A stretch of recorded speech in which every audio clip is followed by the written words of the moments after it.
Magazine de Noche. Cordialísimo saludo, amigas y amigos televidentes de Buenevisión, Canal 2 de Digitel, desde el área metropolitana de la ciudad de Bucaramanga, nuestros estudios ubicados en la villa de San Carlos del Pie de la Cuesta, Santander, Colombia, Suramérica. Los diferentes temas que seguimos abordando sin perder ese carácter desde el punto de vista informativo, didáctico, pedagógico y con los temas de opinión. De igual manera, a quienes a la distancia, a través de las redes sociales diariamente, cotidianamente, nos envían sus opiniones, sugerencias, comentarios, y ustedes que nos permiten el ingreso a todos los hogares a donde llega esa señal, los diferentes sistemas que nos retransmiten en las provincias, cordialísimo saludo desde este set del Magazine de Noche.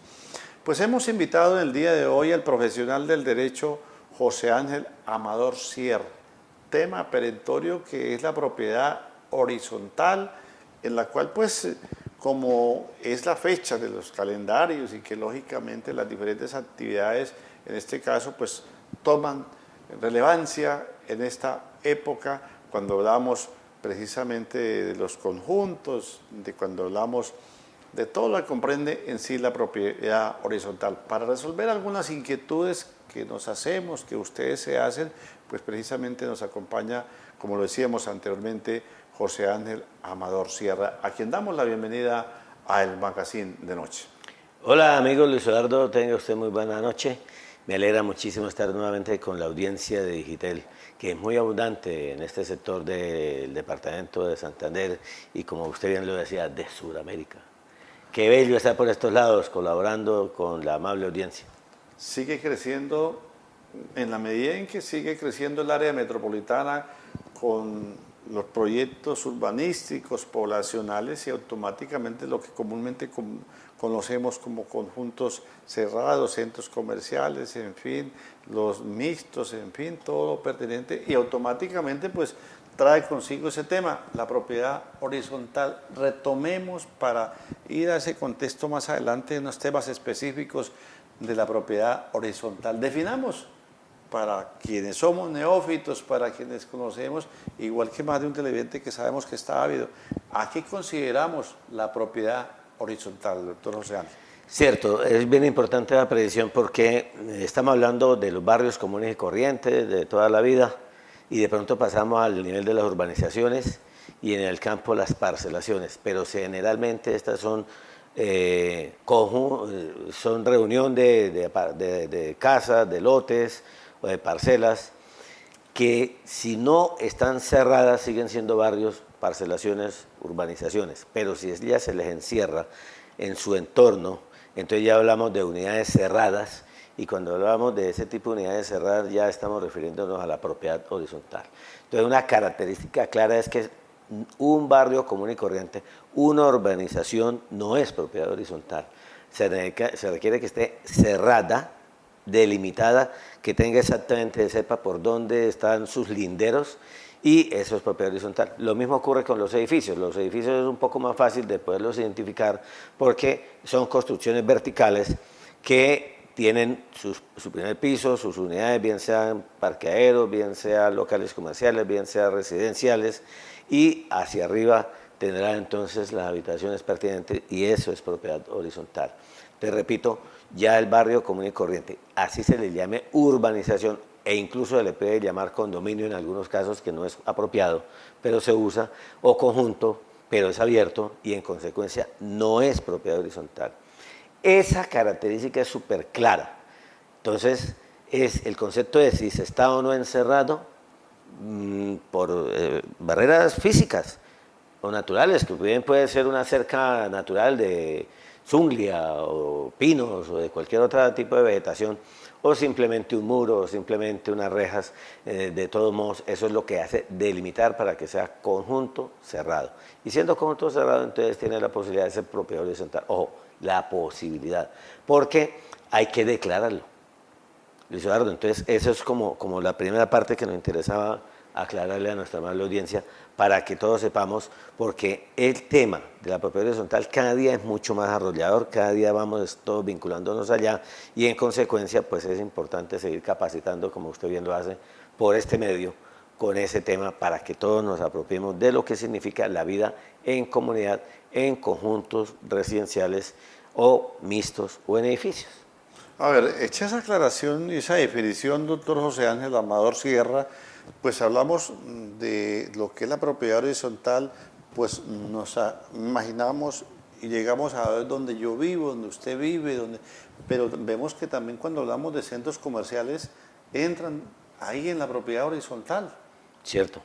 Y hay numerosos. Por ejemplo, en el área metropolitana es fácil distinguir muchos centros comerciales. Hoy son abundantes los centros comerciales, unos más grandes que otros, unos más prestigiosos que otros, pero ellos tienen la calidad de ser regulados como propiedad horizontal. Los hay también, ya no centros comerciales, sino bodegas. Y son abundantes también las bodegas. Incluso algunos parqueaderos tienen carácter de propiedad horizontal. Es el conjunto de bodegas, sí, eso es propiedad horizontal. Sí, claro, que las hay y están caracterizadas por la misma razón. No necesariamente son del mismo propietario. En principio sí son del mismo propietario y él la divide y la tiene y reglamentado como propiedad horizontal. Pero se requiere, ya entonces tenemos digamos la construcción y el concepto de la propiedad como tal, pero ya viene la parte legal. Entonces se requiere que los propietarios iniciales declaren y legalicen que ese grupo de inmuebles sean reconocidos como propiedad horizontal. A ver, suele suceder y se presenta cada vez que se construyen proyectos de esta índole que, no sé, son los que llaman mixtos, es decir, alrededor hacemos unos locales, construimos para negocios, qué sé yo, y el fondo pues se levanta la torre. ¿Eso es lo que llamamos mixto, doctor José Ángel? Sí, ese es un punto demasiado importante y valga la claridad. Cuando hablamos de propiedad horizontal, residencial es porque todas las unidades están desarrolladas para vivienda. Cuando hablamos de propiedad horizontal comercial, industrial o de bodegas, es porque están destinadas específicamente a eso. Pero también los hay mixtos. Entonces podemos tener un sector, como usted lo ha mencionado en su ejemplo, de carácter residencial y otro de carácter comercial. Sin embargo, ahí hay una situación que es necesario precisar, ya es un poco, ya se hila más finito, en el sentido de que el hecho de que haya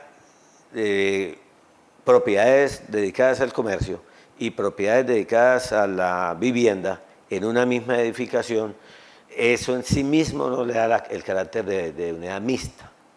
¿Por qué? Porque lo que se mueve alrededor de este concepto es la propiedad común. ¿Y qué es la propiedad común? Las áreas comunes. Es decir, las zonas, áreas comunes, los espacios que se comparten y por los que se paga cuota de administración. ¿Para qué?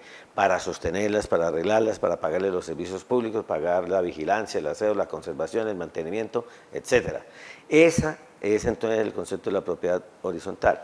Entonces, repito, somos dueños individualmente del predio en particular, lo que está, digámoslo, dentro de los linderos del apartamento, la casa, el local, la bodega, etc. Lo que cierran los muros. Señor. Los muros, eso, lo que está encerrado ahí, Ajá. es lo de nosotros individualmente. Y del vecino, pues el siguiente, el vecino superior, pues abajo igual, pero lo que ya tiene que ver con los pasillos, las escaleras, los parqueaderos, las zonas sociales, la piscina, la cancha de basquetbol, etcétera, lo que haya, las bodegas, esas forman parte de lo que es las zonas comunes, que es lo que va reglamentado y propiamente es lo que corresponde a la propiedad horizontal. Pero toda la edificación está regida por propiedad horizontal. Es decir, doctor José, se puede presentar también este fenómeno que haya en ese mismo encerramiento, si pudiésemos decir, de la propiedad horizontal, bodegas, centro comercial y la parte habitacional. Sí. ¿Es viable? ¿Es, entre comillas? Sí, sí, sí. Y conocemos muchos sectores que tienen esa característica. Inclusive, hoy día lo nuevo ya va más diferenciado.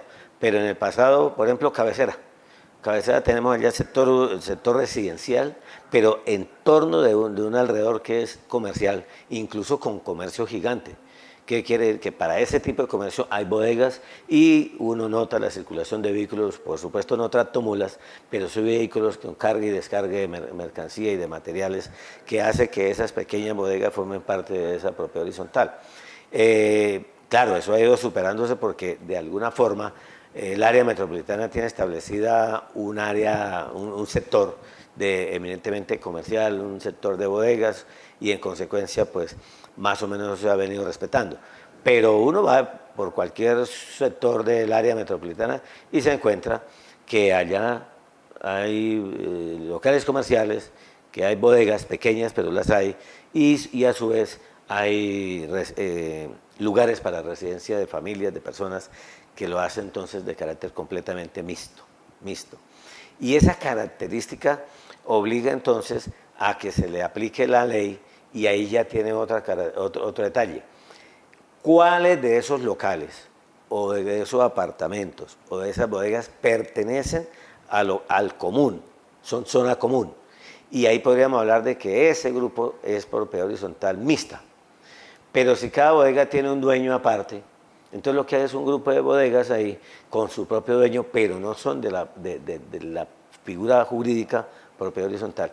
Esa cosita no es tan fácil de entenderla, y entonces no nos hemos tomado la molestia de separarlo, sino que hablamos de la propiedad horizontal en general.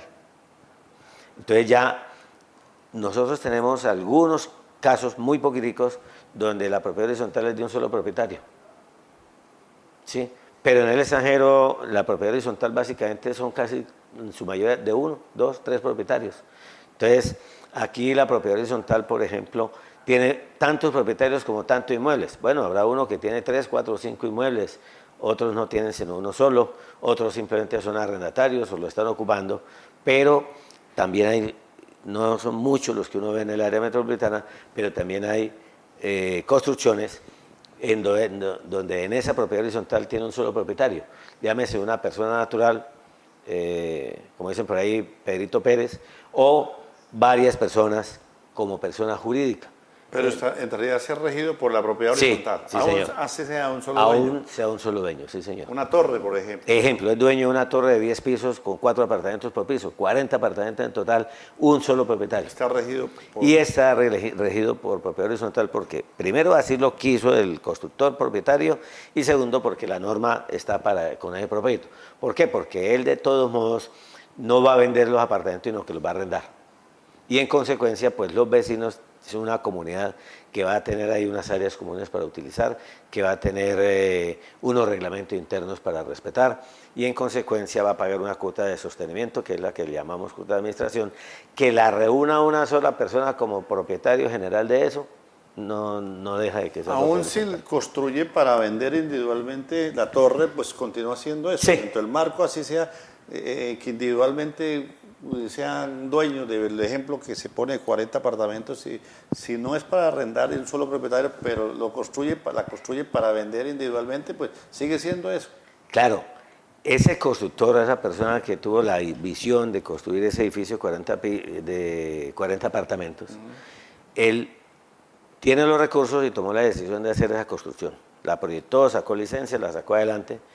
Y con el paso del tiempo, de pronto ya no solamente la tienen en arrendamiento, sino que se le van presentando momentos donde algunos le van diciendo, le compro el apartamento, precio tal, negocia, comienza a vender, y de pronto se queda con ya mucho menos, o de pronto vende todo. Hay un mínimo, doctor José Ángel, para considerar como eso, como propiedad horizontal, es decir, 3, 4, 5 torres, pues de techo, pues me imagino que no hay, pero hay un piso para considerar como propiedad horizontal. Sí, el mínimo es 2. 2. Sí.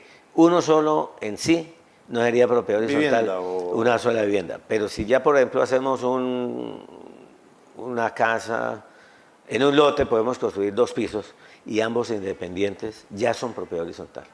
Todas las construcciones de 2 pisos con unidades independientes, sea que tenga primer y segundo piso, o que tenga, lo dividimos en 2, tiene 2 entradas diferentes, ya se constituyen propiedad horizontal. Que a veces... Porque son independientes. Se presenta una situación que en las urbanizadoras, ¿no? Sí. Por ejemplo, lo que inicialmente hizo el instituto o algunos constructores en algunos barrios, pues eran de 2 pisos, ¿no? Bifamiliar que llamábamos. Eso ya no, también se considera eso, propiedad horizontal.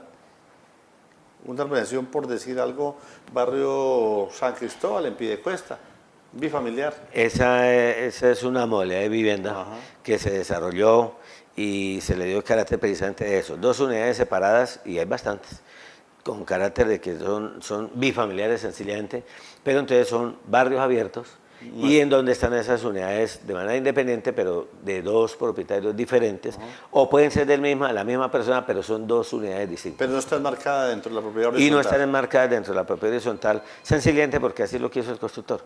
Pero si todos los residentes deciden encerrar ese sector y convertirlo en propiedad horizontal, se podría hacer. Lo que ocurre es que eso tiene costo, entonces nadie se mete en ese lío. A ver, doctor José, llega un constructor, este crecimiento que tiene el área metropolitana, por ejemplo, acá en nuestra región, pero a nivel nacional es la misma cosa. Llega un constructor, construye ya sea los locales comerciales, la vivienda, qué sé yo, debe registrarlo ante quién o quién le califica o puede, como decir, ignorar que no, él construyó ya, no notificó ante nadie que él había construido, pues lógicamente hizo todo el proceso, planeación, curaduría, pero ¿quién le registra para que a partir de ese momento sea considerado como propiedad horizontal? Bueno, vamos a ubicarnos entonces en un ensueño a corto plazo y vamos a ver a Luis Eduardo precisamente con un lote que va a tomar la decisión de construirlo. Entonces lo primero que hace es ir a obtener la licencia de construcción. Entonces consigue un arquitecto, personal que maneja el tema y le diseña.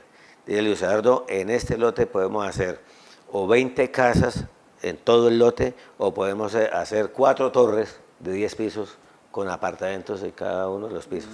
Y entonces toman la decisión de acuerdo al presupuesto que se tenga. Y deciden hacer eso. Entonces para ello requieren en la oficina correspondiente de cada municipio, de cada ciudad, generalmente planeación o alguna específica de vivienda, para que le den la licencia de construcción. Y esa licencia entonces ya es un documento que lo hace, digamos, avanzar en ese propósito de crecimiento.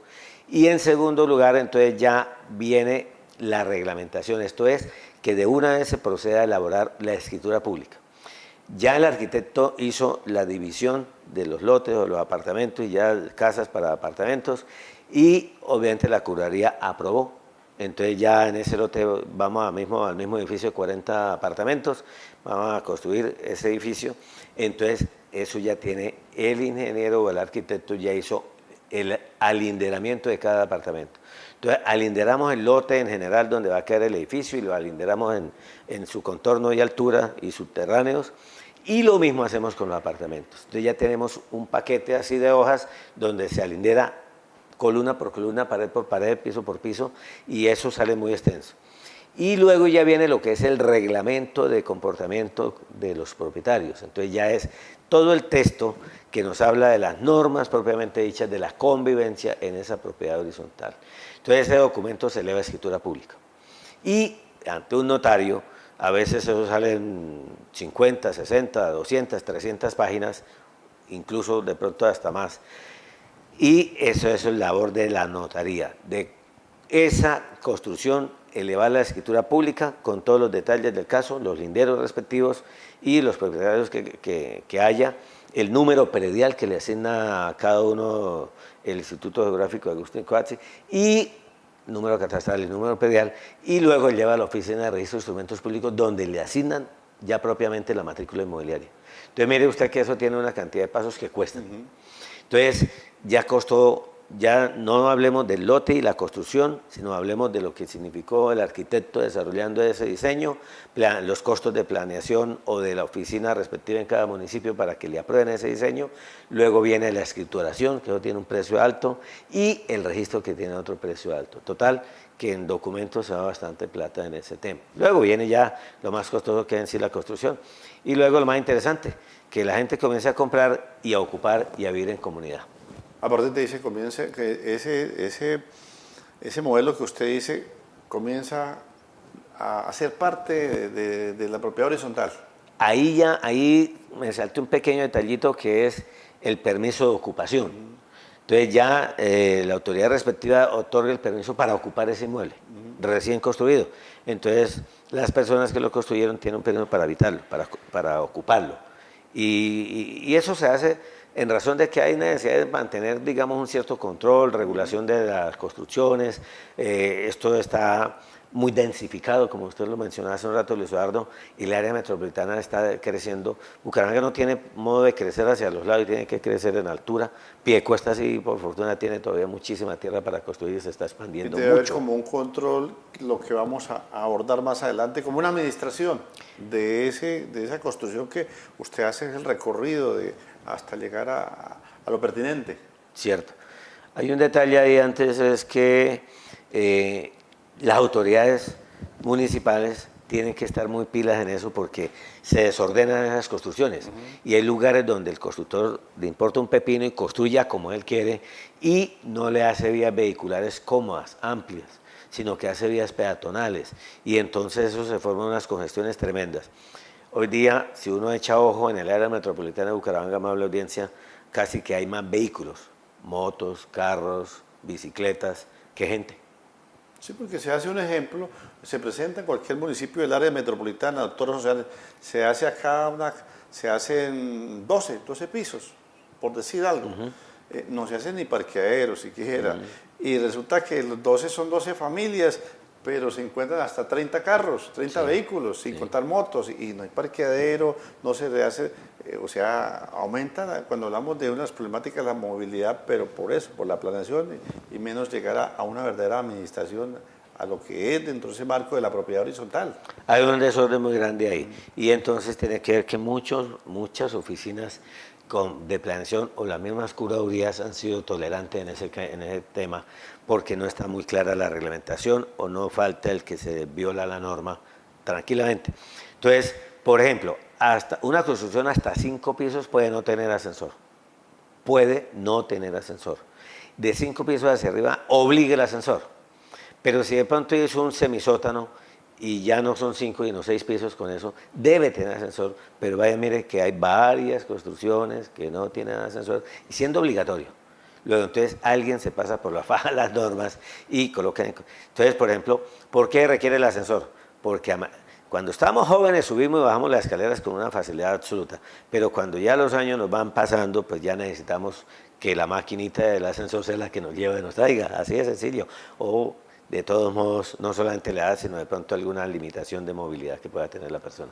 El profesional del derecho, José Ángel Amador Sierra, nos acompaña para hablar de propiedad horizontal, por eso como antesala, como un preámbulo, como una introducción, pues hemos tratado en estos instantes precisamente todo lo pertinente hasta llegar a lo que se considera como tal, como propiedad horizontal. Pues hablamos de propiedad horizontal, pues también hay una normatividad, no hay un marco jurídico, estamos en un estado de derecho, en fin, todo lo pertinente. ¿Qué regula la propiedad horizontal, doctor José? Esa pregunta es súper clave y todo el mundo la hace y se confunde con facilidad. Nosotros tenemos en Colombia exactamente eso, un Estado social de derecho y tiene una norma principal que es nuestra Constitución Nacional. Por allá en el artículo 58 habla de la propiedad privada, no habla de más relacionados con propiedad horizontal, pero después de esa ley viene, de la norma constitucional o la Carta Magna que llamamos, viene la Ley 675. Esa es una norma que viene del 3 de agosto del 2001, una norma muy importante, ya cumplió 23 años y en consecuencia esa es una muy buena norma. Hay que reconocer a los señores legisladores, los que trabajaron en esa época para sacar la ley 675, que es una muy buena norma, que le falta reglamentarla. A estas alturas no hay suficiente reglamentación, pero esa norma está ahí, esa es la genérica, Constitución Nacional, Ley 675, y una que otra norma del Código Civil, y una que otra norma del Código de Comercio, pero son muy escasas, y lo más importante es que todo eso se conjuga para cada edificio, para cada conjunto, para cada parcelación, para cada condominio, en el reglamento interno de propiedad horizontal. Es decir, cada conjunto tiene su propio reglamento y en consecuencia esa es su ley, única y exclusivamente esa. Cada edificio, yo lo llamo así, cada edificio, cada conjunto es una república independiente con su propia constitución interna, que es el reglamento interno de propiedad horizontal, y con su propio gobierno. Entonces tiene un gobierno que es el Consejo de Administración, que son los propietarios, que es un tema bien interesante que en otra oportunidad lo tenemos que desarrollar, y ahora que va a haber asambleas es importante eso. En segundo lugar está el administrador, que es el representante legal, es decir, es como el presidente de esa república independiente. El Consejo sería como ese Senado de la República, ese legislativo. Hay un revisor fiscal, en algunos conjuntos es obligatorio tenerlo, en otros es voluntario. Hay un contador, y porque hay que llevar unas cuentas, hay un presupuesto, hay una cuota de administración, gastos de funcionamiento, en otras palabras... Es decir, hay un gobierno. Es un gobierno. La estructura de un gobierno, total, una república. Es una república, y cuando yo hablo de república independiente, no exagero. Lo que pasa es que todo el mundo entonces quiere volverse independiente, y todo el mundo se adueña, se presentan dictaduras, no se respeta la democracia, hay quienes que llegan y se adueñan de las decisiones, hay problemas, la gente se pelea, y entonces se requiere crear un comité de convivencia para que él atienda ese tipo de pequeños conflictos, porque si el conflicto ya es mayor tiene que ir a la inspección de policía o al centro de conciliación. Entonces, todo eso, Luis Eduardo, es bien interesante. ¿Qué está en mora esa ley, la ley 675 del 2001? Está en mora, 23 años, y en ese momento, en los últimos 20 años, se ha acrecentado la construcción, la parte urbanística, la poblacional, y que lógicamente, hoy que hablamos de tanta reformitis, pues esa es una de las reformas que no ha salido al tintero, o no sé si haya un proyecto de reforma de esa norma que se requiere de 20 años y que a pasos agigantados, vuelvo e insisto, se ha acrecentado la propiedad horizontal. Luis Eduardo, algo que usted ha tocado varias veces en esta reunión y que lo he dejado pasar lamentablemente, pero vamos a reiterarlo. Ojo, hoy día el que tiene un lotecito de una casa de un piso es dueño, o bien él como propietario único, o como sus hijos, sus sucesores o asociados son dueños de eso, y la casa viejita de 40, 100 años que lleva de construir ahí, entonces deciden demolerla y construir algo más. Pero ya que construyen un edificio, como usted ya lo mencionó, ese edificio de 40 pisos, entonces ya tenía una familia de 3, 5 o 10 personas, de pronto 20 personas, y 1 o 2 carros. Hoy ya son 40 familias, cada una de 3, 5 personas, entonces ya tranquilamente son 100, 200 personas las que hay en esa edificación que antes era para una sola familia y que tenían un carro y ahora mínimo son 40 carros. Entonces fíjate que eso va creciendo de manera desordenada, y la ley no ha logrado modificarse o adecuarse a ese ritmo de crecimiento. ¿Qué ocurre? La ley 675, así como lo dije hace un rato, es muy completa, es muy buena.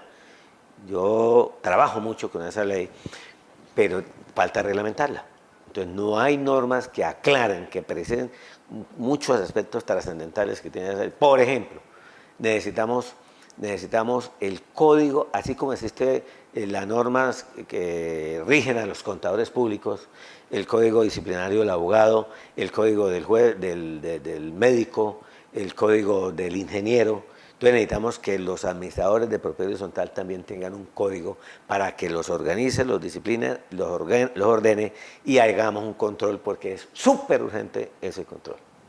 El doctor José Ángel Amador Sierra, profesional del derecho, nos acompaña para hablar de propiedad horizontal, ya con este preámbulo, como lo decíamos anteriormente. Bueno, dentro de ese proceso, dentro de esas actividades, dentro de ese reglamento, dentro de ese Estado de Derecho que estábamos y que usted enumera, la ley 675 del 2001, pues por estos días, como en todo hay temporada, hay época, ¿no? Estamos previo a lo que es elegir dignatarios comparativamente a lo que usted hacía el parangón como república, ¿no? Las directivas de esa república, a través de los consejos de administración, pero ¿a través de qué? A través de una asamblea. Cuando hablamos de la parte electoral política de los ciudadanos, que somos la asamblea de esta república que se llama Colombia, ¿no? Y así sucesivamente del departamento y del municipio hasta llegar. En este caso, cuando hablamos de la propiedad horizontal, las asambleas, estamos previas a que ya en estos días que llevamos de este año 2025, que es de ley también, las asambleas. Hablemos de eso, de las asambleas. Entonces, la asamblea de copropietarios es la máxima autoridad en cada edificio conjunto. Cada edificio conjunto tiene su grupo de propietarios que se reúnen en asamblea general. Cada unidad residencial, cada conjunto o cada edificio tiene, por supuesto, entonces la posibilidad de su propio reglamento, de su propia autoridad, y se ponen las pilas y organizan. Pero eso tiene una autoridad máxima que es la Asamblea General de Propietarios. Ojo que en ese punto es bien importante, porque en una casa o un apartamento puede haber un solo propietario, o al menos la pareja, esposo y esposa, propietarios, o puede ser la pareja más los hijos, o una sucesión. Entonces, fíjese que ahí el propietario, pero en esencia, cada unidad tendría un propietario. Que hay 5 herederos, entonces los 5 se reúnen entre ellos y designan uno para que represente. Un delegado, un representante. Exacto. Entonces, ese representante es el que va a actuar en nombre de esa vivienda. Ese edificio de 2 pisos que mencionamos al comienzo tendría una asamblea general con los 2 propietarios. Pero si el uno puede ir y el otro no puede ir, pues manda un delegado. Entonces, perdón, no un delegado, no, un representante, alguien que lo represente, y ya se reúnen los 2. O le otorga poder, tranquilo vecino, usted decida y yo me acojo. Yo estoy de acuerdo, pero no puedo participar de la reunión. Pero estamos en el edificio de 40 pisos, entonces de 40 apartamentos, ahí ya sería 40 unidades residenciales que van a ir allá. Y esa se divide por coeficientes de copropiedad.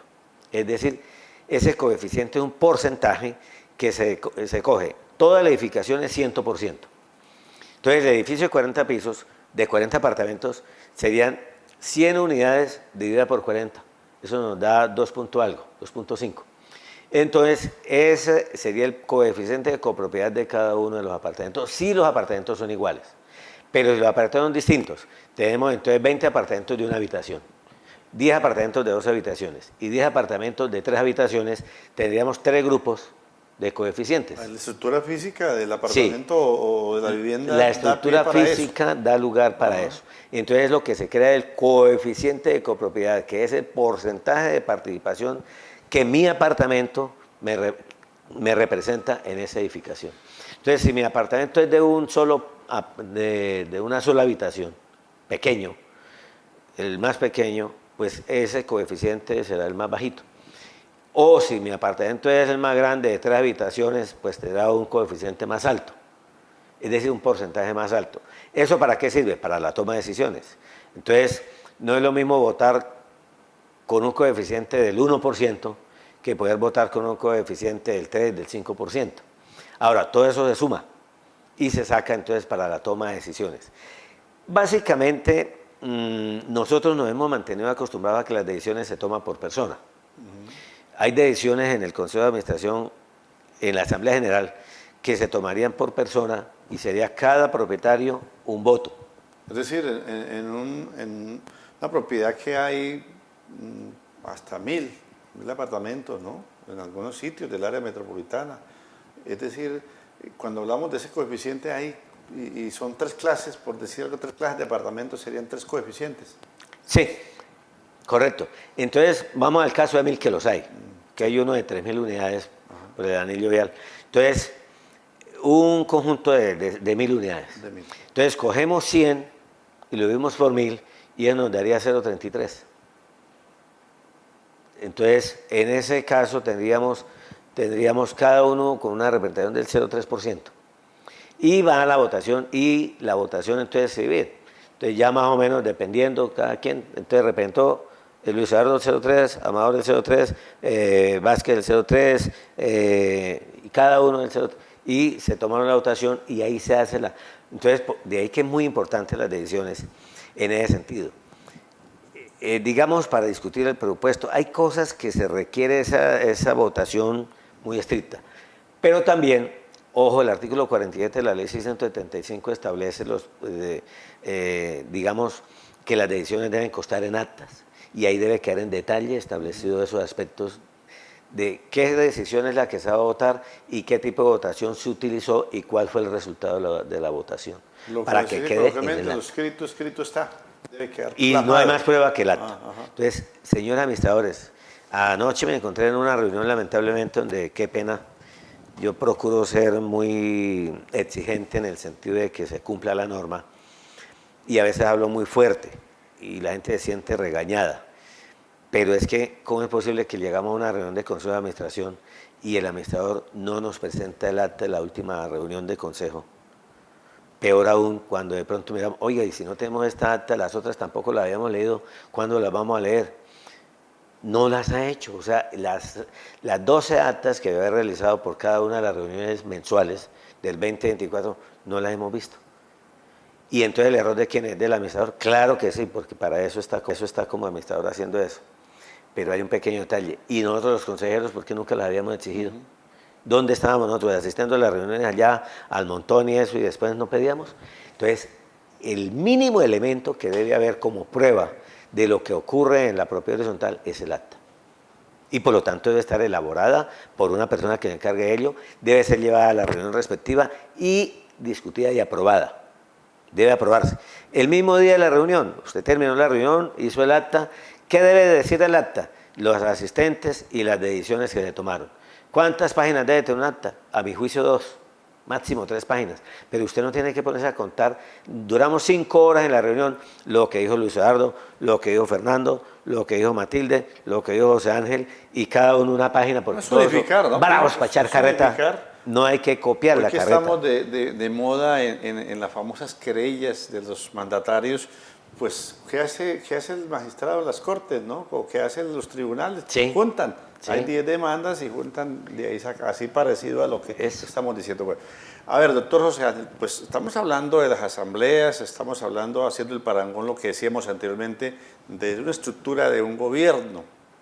Las asambleas, ya definimos, usted definió qué era, todo lo pertinente. Hay unas fechas, un calendario, ¿no? Así como hablamos en la política tradicional de nuestro mandato, hay un calendario electoral, también hay un calendario de lo que tiene que ver de la propiedad horizontal, que comienza por las asambleas. Sí, Luis Eduardo, y muy bien el planteamiento porque se nos van escapando cosas. Por ley, el primer trimestre del año se convierte en el periodo obligatorio para convocar y realizar enero, la febrero, asamblea. marzo. ¿Qué dice la ley? La ley dice que dentro de los 3 meses siguientes a la vigencia fiscal del conjunto, ¿sí? Lo generaliza de esa forma. Pero en Colombia está claro que la vigencia fiscal es anual del 1 de enero al 31 de diciembre. Esa es la generalidad, lo que está establecido, lo que está en la cabeza de todos nosotros, lo que está en la vida real. Pero de todos modos, como las asambleas se realizan hasta el 31 de marzo y muchas veces se hace la asamblea el 31 de marzo, la gente eligió un consejo y tomó unas decisiones para un año completo. Entonces, en la mente de los copropietarios está que el año no va del 1 de enero al 31 de diciembre, sino del 1 de abril al 31 de marzo del año siguiente. ¿Sí ve? Entonces, eso se presta para confusiones. Realmente no es así.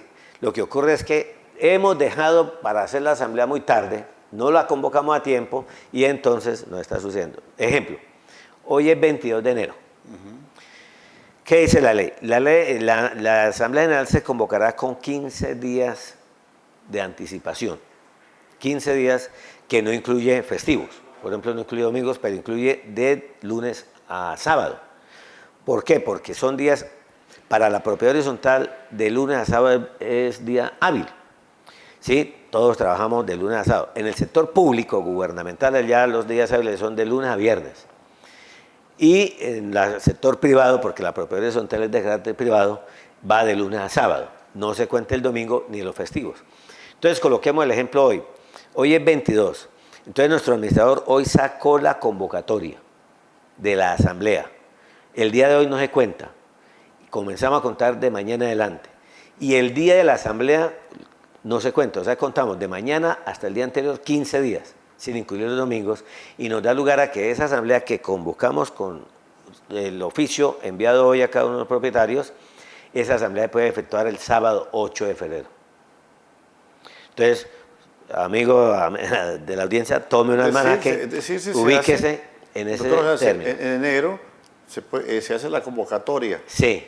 Para lo que usted dice, el tiempo perentorio, para que haya ese corte ahí, sí. Pudiésemos decir. Entonces, pero que va extendido hasta marzo, ¿me dice? Sí, entonces lo estoy ubicando para efectos del ejercicio. Sí. Hoy, 22 de enero, salió la convocatoria y los días se van a contar a partir de mañana hasta el día anterior, los 15 días, repito, sin incluir domingos, y da exactamente para hacer esa asamblea el sábado 6 de febrero. Pero tenemos hasta el 31 de marzo. ¿Qué quiere decir eso? Que si convocamos hoy la asamblea real se puede hacer solamente el 8 de febrero, el 9, el 10, el 11 o hasta el 31 de marzo. Yo puedo convocar hoy una asamblea para hacerla el 31 de marzo, hoy. Ajá. Oiga, Amador, pero usted está loco, ¿para qué va a hacer si la ley? Dios, que la ley me dijo que con 15 días de anticipación, El mínimo. mínimo, nunca me dijo que El techo. Nunca, no me puso techo. Entonces yo hoy puedo convocar, porque yo tengo todo listo. Bueno, entonces ¿para qué la convoca para el 31 de marzo y ya lo tiene listo? Hágala entonces el 10 de febrero. Bueno, pues le estoy diciendo que la podemos hacer ya el 8 de febrero, o el 9, o el 10, o el 31 de marzo. ¿Sí? ¿Por qué? Porque ya estamos listos. Ahora, ojo, en propiedad horizontal, todas las personas que laboran en propiedad horizontal tienen vínculo contractual de prestación de servicios. En propiedad horizontal no es costumbre el contrato laboral.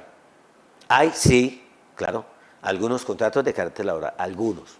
Pero la costumbre es el contrato de prestación de servicios en propiedad horizontal. La prestación de servicios en que administración, revisoría fiscal, contaduría, puede tenerlo usted haciendo otras actividades como contrato de prestación de servicios. Los jardineros, la vigilancia, ¿también entra ahí?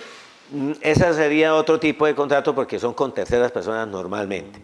Entonces, esa es otra figura. Pero por lo menos con estas tres personas, el asistente, el auxiliar del contador, el auxiliar del administrador, son personas que tienen un contrato de prestación de servicios de propiedad horizontal que no es contrato laboral y por lo tanto no tiene vacaciones, no tiene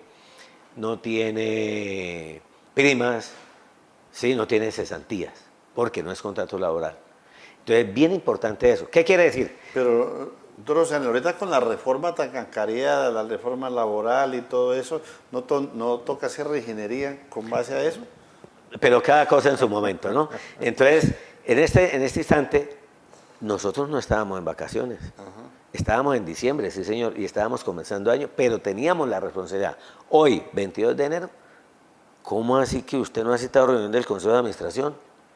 No citó en diciembre porque estaba pachangueando. Y ahora en enero no cita tampoco porque está desenguayabando. O sea, le mama gallo a los propietarios diciembre y enero. No, señor. Pero la remuneración, usted que es el administrador, usted mismo firma el chequecito por los 2 millones de pesos que está ganando de cuota de honorarios como administrador, el contador y el revisor fiscal. El chequecito de diciembre salió completo. Y el chequecito de enero salió completo. Y no estuvo pendiente. Es más, la verdad, señor administrador, yo no recuerdo haberlo visto usted en diciembre y en estos días de enero. Sí, señor, usted tenía que estar trabajando en estos días. No, Amador, no va tan exagerado, es que yo trabajo virtualmente, yo trabajo a control remoto. Todas las llamadas que me hicieron yo las atendí. Bueno, pero es que también se requiere la presencia suya en el conjunto residencial. Bueno, doctor José Ángel, estamos precisamente en el tema de la asamblea, que es el marco de todo lo que tiene que ver en estos momentos dentro de ese marco jurídico también de la propiedad horizontal. Ya hablábamos precisamente de los 15 días, hablábamos del periodo fiscal, hablamos de lo que tiene que ver la fecha límite, marzo, 30 de marzo. Ahora, ¿para qué? ¿Para qué la asamblea? Preguntará, bueno, yo tengo ya mi propiedad individual en tal conjunto o que lo considera ya propiedad horizontal. ¿Para qué la asamblea? ¿Para qué se cita? Y después de, lógicamente, cumplir todo el proceso del cual usted ha hablado, de la fecha, de la parte fiscal, de la prestación de servicios, ¿para qué la asamblea? Claro, entonces esa asamblea es para rendir los informes de la gestión del año anterior. Entonces ahora vamos a realizar las asambleas, el plazo es hasta el 31 de marzo. De ahí para allá ya son extemporáneas. Entonces las asambleas generales ordinarias van hasta el 31 de marzo. Eso es lo importante. ¿Qué se va a tratar? La convoca el administrador. ¿Qué se va a tratar allí? Ojo, la convoca el administrador, no la convoca el presidente del consejo ni ninguna otra persona. Eso tenemos que aprender a respetar las funciones de cada quien. El señor administrador entonces coloca en el orden del día un informe de administración y ahí nos cuenta todo lo que se hizo y se dejó de hacer el año pasado. Nos presenta un informe de contabilidad, entonces el señor contador nos relata qué se recibió por cuotas de administración, si hubo algunos ingresos extraordinarios, lo relata y en qué se gastó ese dinero. Nos tiene que contar en detalle esa situación. Y si es el caso, por algunas situaciones nos puede demostrar que tiene los soportes. ¿Por qué? Porque todo tiene que estar soportado. Y el revisor fiscal se encarga de dar fe mediante su exposición allá en la Asamblea, de que sí se cumplió a cabalidad y que todos esos gastos, ingresos y gastos tienen los soportes respectivos. Y de esa manera nos otorga confianza y nosotros ¿qué hacemos? Aprobamos ese balance. Pero puede ocurrir de que no estamos de acuerdo con lo que se dijo, entonces no lo aprobamos. Sí se han presentado muchos casos que la Asamblea no aprueba y después entonces queda ese enredo ahí, vienen algunas dificultades, demandas van, demandas vienen, no hay soportes, porque lamentablemente eso ocurre y es más bastantico lo que uno se imagina. ¿Por qué? Porque usted lo dijo, Luzardo, yo como propietario me dicen de la Asamblea eso, me da pereza ir allá, primero porque es pura gazapera. Entonces allá Amado se pone a pelear con Luis Eduardo y nunca se ponen de acuerdo. Pero además de eso, el administrador no es todo agazapado y no es capaz de parar la cosa y sacar adelante la asamblea, no maneja bien el orden del día. Y mire, y termina la asamblea y no se presentan. Claro, esos son errores. Entonces tenemos que acostumbrarnos a ser disciplinaditos. Primero que todo, al llegar a la hora que nos citaron. Yo llego una hora después porque la asamblea espera una hora. No, llegue temprano. Y tratemos los temas específicos, no le demos tanta vuelta. Pero yo soy del criterio de que hay que permitir que toda la persona que quiera intervenir se le dé el uso de la palabra. Bueno, podemos considerar que está agotado el tema para que no se repitan intervenciones, porque, ¿sí? Y el otro aspecto, que si la hacemos... Hasta ahí el informe que se presenta. ¿Qué continúa la mecánica de esa asamblea? Exacto, entonces ya se presentó el informe y la gente debatió, y viene el presidente de la asamblea y decide no, invita a los asistentes a tomar una decisión sobre ese informe. ¿Están de acuerdo? ¿Lo aprueban o no lo aprueban? Y la gente puede votar a favor o en contra. Que hay informes que no fueron aprobados, cierto. Siguiente punto, entonces ya viene, por ejemplo, lo relacionado con la elección del nuevo Consejo de Administración. Ahí pusimos que la gente que quisiera participar y nadie se inscribió, entonces todo hay que reelegir el Consejo que está ahí. Ojo con eso. Tratemos de que haya relevos, que haya reemplazos.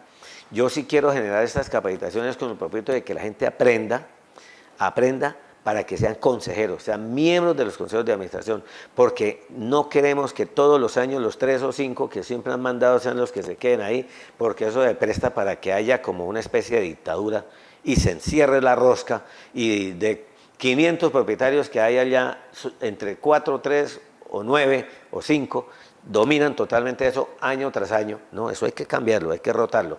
Todos tenemos el derecho a formar parte del Consejo de Administración. En todo ese proceso continúa la elección de los dignatarios, de todo lo que tiene que ver con la administración. Hablemos de eso dentro de esa asamblea, ¿no? Sí, esa asamblea, entonces, generalmente la ley dijo que mínimo 3. Entonces, el mínimo de consejeros que debe haber es 3. Eso lo dijo la asamblea y en el reglamento generalmente está eso. El reglamento propio dice, en este conjunto de 1000 apartamentos, el que usted menciona, Luis Eduardo, en este conjunto de 1000 apartamentos vamos a tener 7 principales y 7 suplentes. ¿Sí? Si quedó así en el reglamento, eso hay que elegir. No, en este conjunto vamos a tener 11 principales y 11 suplentes, es que somos 1000. Entonces, que haya 22 miembros del consejo no es maluco. Perfecto. Los principales tienen suplentes, si se quiere, suplentes numéricos o suplentes personales. Para que cuando Amador es el suplente de Luis Eduardo y Luis Eduardo no puede ir, Amador haga el favor y esta reunión me reemplaza. Entonces yo voy cuando Luis Eduardo no puede ir como suplente y hago las veces de titular. Y las decisiones que yo tome serán concertadas entre los dos para que después no llegue Luis Eduardo a decir, uy, es que Amador tomó una decisión que nos perjudica. Porque en ese caso yo estaría perjudicando precisamente a Luis Eduardo si es. ¿Sí ven? Entonces así funciona. Y la otra parte que hay ahí es que muchos consejeros, muchas personas se hicieron elegir miembros del Consejo de Administración, pero no van a las reuniones. No tienen tiempo, la citaron para una hora en que no le conviene poder estar en esa reunión, o el tema es muy aburrido, no quiere ir, en fin, y entonces comienzan a perder. Y el consejo, que era de 11 principales y 11 suplentes, se reduce a 5 principales y 3 suplentes, por ejemplo. De todos modos, por ley, sigue siendo el Consejo de Administración. Lo correcto es que se haga una asamblea y se nombre o se elija a los los reemplazos de los que se retiraron. ¿Qué más sigue en el trámite de la asamblea? ¿A quiénes más se eligen dentro de ese gobierno? En ese gobierno, al otro que hay que elegir al revisor o revisora fiscal. Los conjuntos residenciales que tienen carácter de, además locales, comerciales o industriales o bodegas que le permitan ser mixtos, obligatoriamente deben tener revisor fiscal. y los conjuntos residenciales de más de 30 unidades que quieran tener revisor fiscal lo pueden tener. O si no tiene sino 5 unidades y quiere tener revisor fiscal, también los tiene que tener. Lo que ocurre es que el revisor fiscal es un contador público que será electo por la asamblea. El revisor fiscal no lo elige el consejo, ni es el amigo del administrador. El revisor fiscal lo elige la Asamblea General porque es el que representa a todos los propietarios de ese conjunto. Es como un control fiscal. Es el control y por lo tanto es muy importante el revisor fiscal. Debe ser una persona neutral, no debe ser parcial a favor del administrador, pero tampoco imparcial en contra del administrador. Debe ser equilibrado. Puede ser o debe ser propietario también ahí de un bien. Puede ser propietario, esa pregunta me la hacen con frecuencia. Para muchos no es conveniente tenerlo ahí porque de todos modos hay roscas, hay afinidades de vecindario, preferible que sea externo, pero bien puede ser propietario. Al final de cuentas, cada uno de nosotros debe tener carácter y suficiente capacidad de decidir correctamente por la comunidad, no en beneficio propio y en contra del vecino. Es decir, bueno, volviendo y retomando y haciendo el contexto de las asambleas, la asamblea elige al consejo de administración, el revisor fiscal. ¿Qué más se hace en esa asamblea? ¿O eso es el todo? No, esa asamblea, aparte de haber elegido el consejo, de haber elegido el revisor fiscal, decide el presupuesto.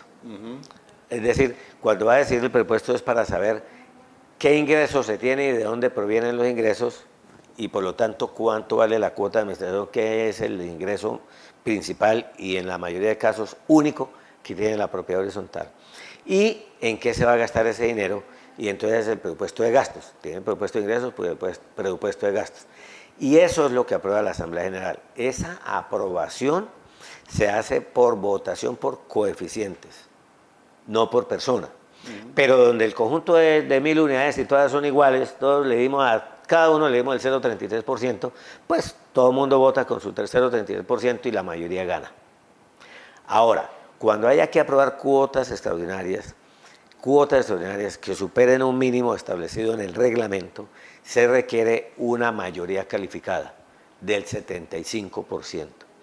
Pero en decisiones normales, comunes y corrientes, la mayoría es del 50+1. Es decir, hay 1000 representantes en esa asamblea, 501 sería la mayoría que es la que puede aprobar. Uy, tan complejo, sí señor. ¿Por qué? Porque si no lo aprobó sino 499, pues no se aprobó la decisión, falta un voto, ¿sí? Pues hablamos de lo que nos toca a los bolsillos, ¿no? Esa cuota de administración, ¿quién la plantea? ¿Cómo se aprueba? Hay un monto del que estaba el porcentaje de lo que se establece en otros impuestos, en fin, ¿cómo se llegó llega Luis Eduardo usted al punto más complejo, precisamente que es el de la plática, lo que nos duele en el bolsillo. Y ojo, este año tiene dos características muy importantes. Ya la tuvimos el año pasado, ahora se repite, pero hay una nueva. Y es que el índice de precio al consumidor fue el 5,43% y el índice y el crecimiento, el incremento del salario mínimo fue el 9,40 y algo. Entonces, hay una diferencia. ¿Cuál de los dos porcentajes aplicamos para la cuota de administración en mi conjunto, en mi edificio? ¿La del índice de precios al consumidor o el del salario mínimo? Venía, ¿no? Haciendo sí. eso. Entonces, tomemos la cuota del 2024 y necesitamos la cuota del 2025. ¿Qué incremento va a tener? Entonces, ya desfríe la asamblea. Hoy necesitamos liquidar y calcular la cuota de enero, Amador. ¿Cómo hacemos? Ah, bonita complicación la que tenemos, ¿no es cierto? Entonces, mi recomendación, haga un promedio. En mi conjunto, por supuesto, el administrador consultó eso y se hizo un promedio. Ahí lo macheteamos y lo redondeamos en el 8%. Entonces, la cuota de administración que veníamos pagando el año pasado se incrementó en el 8% para el pago ahora de enero, pero la Asamblea General que vamos a realizar el 8 de febrero va a definir cuál es realmente el incremento de esa cuota de administración. Es decir, si la dejamos en el 8%, o la aumentamos o la disminuimos. Pero eso lo resuelve la Asamblea General. Ahorita es un incremento provisional decidido por el administrador para poder cobrar la cuota de enero. Si esa asamblea dijo que el incremento no es del 8 y no del 10%, entonces debe decidir también si reajusta lo que cobró en enero para ponerlo al tanto con el nuevo porcentaje. En algunas circunstancias se puede mantener la que se cobraba, por decir algo, 2024 y después cuando se apruebe por asamblea, ¿puede ser retroactiva? Eso es lo más común. Lo más frecuente que se hace es eso. Se acumula 3 meses. Sí, donde se hace entonces acumulamos 3 meses o hacemos la asamblea de mayo y entonces después viene la cuota grandotota de junio. mora y se da Con una el estamos cartera cobrando. Claro, y se nos queda una cartera ahí. Entonces, eso es falta de capacidad organizativa. Ya le di mi ejemplo. Nosotros ya hoy, el 20, era el plazo máximo para pagar con descuento la cuota de administración incrementada en el 8%. Y creo que la Asamblea no va a aprobar un incremento superior. ¿Por qué? Porque el 8% es justo. Ojo con esto. En la propiedad horizontal debemos tener ingresos para cubrir los gastos de funcionamiento de la propiedad horizontal. Mantenimiento, conservación de áreas comunes, servicios y demás. No para producir utilidad. No para otras cosas. Eso de que la fiestica de Navidad, que la fiesta de los niños, que la fiesta de los abuelos, que la fiesta de no sé qué cosas, que la raza, que la fiesta del conjunto, que lo de la cuota. No, señor. Eso, Mientras se establece, por decir algo, doctor José Ángel, si se hace el 30 de marzo, pero volvemos, enero y febrero y el mismo marzo. ¿Quién estipula? En que dejemos un acumulado para que después sea retroactiva o hagámosle el ajuste el 4%, el 3%, de acuerdo a lo que usted manifiesta, mientras se llega a la Asamblea. ¿Quién propone eso? Esa propuesta, primero, repito, se define los gastos que se tuvo el año pasado y las necesidades del nuevo año son los que establecen para crear el presupuesto. Esa es una idea que le queda en cabeza del administrador y obviamente si tiene su equipo, el contador, el revisor, los miembros del consejo. Nosotros lo hicimos anoche y nos pusimos a mirar esa y terminamos decidiendo ese punto. ¿Qué quiere decir? Que ya esa es una provisión que es la que vamos a llevar a la Asamblea General para que la Asamblea lo ratifique. ¿Por qué? Porque es una cuota razonable. No, pero es que nosotros necesitamos, porque este año si vamos a hacer cosas nuevas, la podemos llevar como cuota extraordinaria, que tiene otra discusión y tiene otro momento para aprobarse. Luego, entonces, eso. Pero el presupuesto, nosotros lo que hicimos fue tener un presupuesto razonable. Por ejemplo, del presupuesto del año pasado, curiosamente, nos queda una diferencia a 31 de diciembre de 2.700.000 pesos a favor. Bueno, o sea, hicimos un presupuesto adecuado. Que logramos unas rebajas en algunas cosas, algunos pequeños descuentos y nos quedó 2.300.000, chévere. Eso es un remanente pequeño con que arrancamos el 2025. Entonces, bajo esos mismos criterios se hacen los ajustes del caso. Entonces decíamos que hay el incremento que fue variable, ahorita el índice de precios del consumidor y el del mínimo legal, que tendrá que equilibrarse para que... Pero en julio hay necesidad de correr una hora de la jornada de trabajo que hace que varíe otra vez estos incrementos. Entonces vamos a tener una situación nueva. Aumenta presupuesto. Lo mismo, exacto, se incrementa el presupuesto. Pues doctor José Ángel, nos queda ya lo pertinente que es las asambleas, ¿no? A quienes no han hecho, a quienes no van a... O sea, ¿a quién les puede exigir? Es decir, oye, en el conjunto no suena, ni se vislumbra, ni hay rumor de que haya asamblea. Yo como viviente y como propietario, ¿qué puedo hacer? Entonces, tenemos que la asamblea por ley y reglamento debe realizarse hasta el 31 de marzo. Ya el 1 de abril, si no se convocó a asamblea y no se ha realizado la asamblea, entonces tenemos los propietarios la posibilidad de hacer la asamblea por derecho propio. Artículo 41 de la ley 675 y que en el reglamento de su edificio conjunto está. Entonces búsquelo allá, más o menos tiene casi la misma numeración de la ley, pero en la ley el artículo 41, asamblea por derecho propio. ¿Cuántos? Dice un número plural de copropietarios. ¿Un número plural cuánto es? 2. Entonces uno que vota sí, otro que vota no, entonces necesitaríamos para que haya desempate 3. 3 propietarios. En esa edificación de los 1.000 de los que hemos venido hablando en esta reunión, no citaron a tiempo la asamblea general y llegó abril y no la han convocado. Entonces, sencillamente, el 1 de abril, ese día se pueden reunir 3 de 1.000 y tomar las decisiones, y esas decisiones son completamente legales. Pues, doctor José Ángel Amador cierra un preámbulo precisamente de lo que es lo perentorio en este momento dentro del calendario de ese gobierno de la propiedad horizontal, de ese conjunto cerrado, de ese centro comercial, de esa propiedad mixta. Pues, lógicamente, ese es un preámbulo porque es lo perentorio, es lo primordial en estos instantes. Nos queda para un próximo programa precisamente hablar de las funciones, de cada las funciones. Precisamente ya hemos aclarado de la misma asamblea como tal, las funciones del mismo consejo de administración, del comité de convivencia, del fiscal, en fin, que es lo que realmente es el gobierno. Nos queda pendiente para una próxima programa, doctor José Ángel, pero lo perentorio, vuelvo e insisto, es en este momento la convocatoria, la Asamblea General de Copropietarios de lo que es la propiedad horizontal. Luis Eduardo, entonces manifestémosle a los señores administradores y a los señores consejeros la urgencia de convocar ya, hoy. Reúnanse esta noche, cítense, reúnanse y definan fecha. Ya a partir de hoy comienza a contar. Repito, el ejemplo, hoy 22, la asamblea, el plazo más inmediato es el 8 de febrero. Mañana 23 sería el 9 y así usted puede citar de ahí para allá, pero corra los 15 días. No cuente los domingos, no cuente el día hoy de la citación, ni cuente el día de la asamblea. Ojo con eso, porque le pueden impugnar la asamblea. Ahora, ¿qué pasa si se la impugnan? Pues que eso le implica unos costos al conjunto y eso unas demoras, un choque y no hay necesidad de llegar a esos extremos. Pongámonos las pilas, no deje para después. Todos los que hagamos la asamblea ahorita, mire, después del 8 de febrero, ¿yo qué me pongo a hacer? Quedo desocupado. Y chévere, ¿por qué? Porque ya logramos resolver ese tema. Señor administrador, desocúpese temprano. Pues, doctor José Ángel Amador, entonces estaremos pendientes precisamente para lo que es esta parte pedagógica, este ejercicio que hacemos también de aportarle como medio de comunicación. Estaremos prestos precisamente para que ustedes también que tengan inquietudes donde podemos ubicar al doctor José Ángel Amador Sierra ya como consultor, ya como asesor, en fin, todo lo pertinente de la propiedad horizontal. Bueno, Luis Eduardo y Digitel, les agradezco inmensamente esta nueva conversación que hemos tenido varias oportunidades de hacerla. Mi número de contacto es el 316-390-2435 y por el correo electrónico amadorjurídico@gmail.com. Con mucho gusto, ustedes se comunican conmigo y vamos dándole respuesta y orientación. Mis asesorías en este tipo de capacitación son completamente gratuitas y me interesa suministrarlas. ¿Por qué? Porque lo que necesitamos es crear una cultura en propiedad horizontal. Si la gente no entiende esto, sencillamente van a ser manipulados por algunas personas que les encanta manipular, o sencillamente usted no va a ir a la asamblea porque le da pereza ir a oír, hay cosas que no entiende.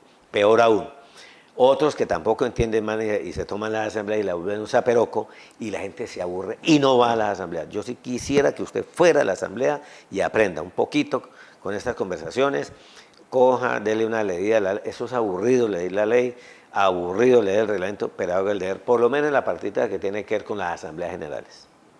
Pues nuevamente muy formal, doctor José Ángel Amador Sierra. De igual forma, a ustedes, amigas y amigos televidentes, el que nos hayan permitido el ingreso a todos los hogares a donde llegue esta señal, originándose esta programación desde el área metropolitana de la ciudad de Bucaramanga, nuestros estudios ubicados en la villa de San Carlos del Pie de la Cuesta, Santander, Colombia, Suramérica. Queda pendiente ya lo que es las funciones de cada dignatario, de lo que se elige en la asamblea, en fin, todo lo pertinente, pero primero el 1, después el 2, primero lo que es la mecánica, el ejercicio de toda la dinámica de las asambleas, de los conjuntos cerrados, de los proyectos mixtos, de los centros comerciales, en fin, todo lo que comprende la propiedad horizontal.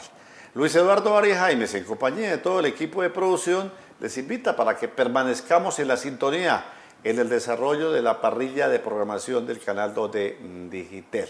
Sin perder ese carácter, desde el punto de vista informativo, didáctico, pedagógico y con los temas de opinión, les invitamos para que permanezcamos y ustedes y nosotros mañana estaremos, Dios mediante, con otros invitados, con otros temas en el Magazine de Noche. Muchísimas gracias por su sintonía y será hasta entonces.